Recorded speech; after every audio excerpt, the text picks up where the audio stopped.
isa sa malaking improvements is yung OcuSync 2.0. So dito available na yung OcuSync 2.0 na which is kayang mag-transmit niya ng malayo.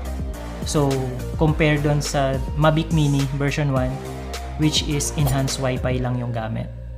So yun yung malaking difference nilang dalawa. So ito guys, pwede nyong paliparin ng mas malayo, long distance, parang ganun. So yun. Tapos sa battery nito, since mas malaki na siya, so mas malaki yung milliampere ng battery. Sa milliampere ng battery, 5,200 milliampere.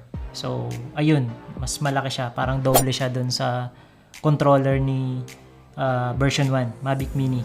Tapos sa max transmission, yun nga, dahil OcuSync 2.0 na yung gamit niya, based sa website and promotion ni DJI, up to 10 km ito. But basically may mga may mga level of transmission siya.